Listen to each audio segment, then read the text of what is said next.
اور جب موسیٰ نے اپنے شاگرد سے کہا کہ جب تک میں دو دریاؤں کے ملنے کی جگہ نہ پہنچ جاؤں ٹلنے کا نہیں، خاص صدیوں چلتا رہوں۔ پھر جب وہ دونوں ان دریاؤں کے سنگم پر پہنچے تو اپنی مچھلی بھول گئے۔ پھر اس مچھلی نے دریا میں سرنگ کی طرح اپنا رستہ بنا لیا۔ جب آگے چلے تو موسیٰ نے اپنے شاگرد سے کہا کہ ہمارا کھانا لاؤ، اس سفر سے ہم کو بہت تکان ہو گئی ہے۔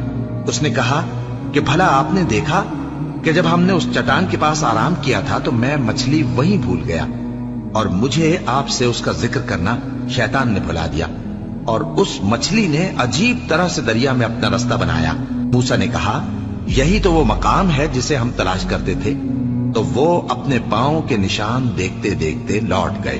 وہاں انہوں نے ہمارے بندوں میں سے ایک بندہ دیکھا جس کو ہم نے اپنے ہاتھ سے رحمت خاص سے نوازا تھا اور اپنے پاس سے ایک خاص علم بخشا تھا۔ موسیٰ نے ان سے جن کا نام خضر تھا کہا کہ جو علم اللہ کی طرف سے آپ کو سکھایا گیا ہے، اگر آپ اس میں سے مجھے کچھ بھلائی کی باتیں سکھائیں تو میں آپ کے ساتھ رہوں۔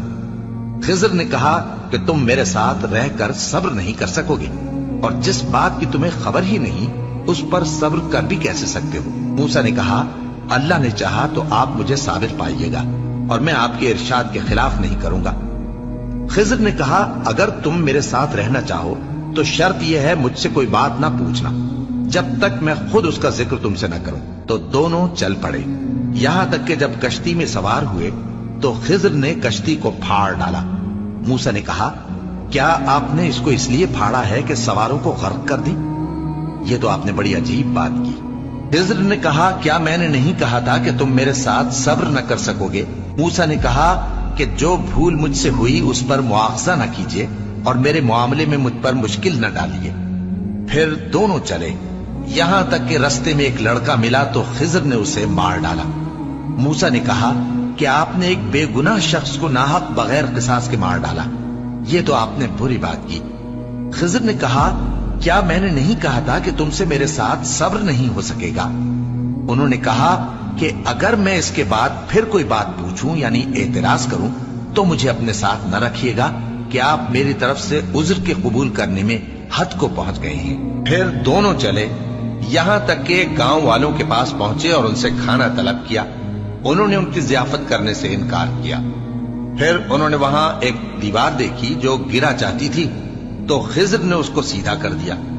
موسیٰ نے کہا کہ اگر آپ چاہتے تو ان سے اس کا معاوضہ لے لیتے تاکہ کھانے کا کام چلتا۔ خضر نے کہا کہ اب مجھ میں اور تم میں علیحدگی، مگر جن باتوں پر تم صبر نہ کر سکے میں ان کا تمہیں بھید بتائے دیتا ہوں کہ وہ جو کشتی تھی غریب لوگوں کی تھی جو دریا میں محنت کر کے یعنی کشتیاں چلا کر گزارا کرتے تھے، اور ان کے سامنے کی طرف ایک بادشاہ تھا جو ہر اچھی کشتی کو زبردستی چھین لیتا تھا۔ تو میں نے چاہا کہ اسے عیبدار کر دوں تاکہ وہ اسے غصب نہ کر سکے۔ اور وہ جو لڑکا تھا اس کے ماں باپ دونوں مومن تھے۔ ہمیں اندیشہ ہوا کہ وہ بڑا ہو کر بد کردار ہوگا تو کہیں ان کو سرکشی اور کفر میں نہ پھنسا دے، تو ہم نے چاہا کہ ان کا پروردگار اس کی جگہ ان کو اور بچہ عطا فرمائے جو اخلاقی پاکیزگی میں بہتر اور محبت میں زیادہ قریب ہو۔ اور وہ جو دیوار تھی سو 2 یتیم لڑکوں کی تھی جو شہر میں رہتے تھے، اور اس کے نیچے ان کا خزانہ دفن تھا، اور ان کا باپ ایک نیک آدمی تھا۔ تو تمہارے پروردگار نے چاہا کہ وہ اپنی جوانی کو پہنچ جائیں اور پھر اپنا خزانہ نکالے۔ یہ تمہارے پروردگار کی مہربانی ہے، اور یہ کام میں نے اپنی طرف سے نہیں کیے۔ یہ ان باتوں کی حقیقت ہے جن پر تم صبر نہ کر سکے۔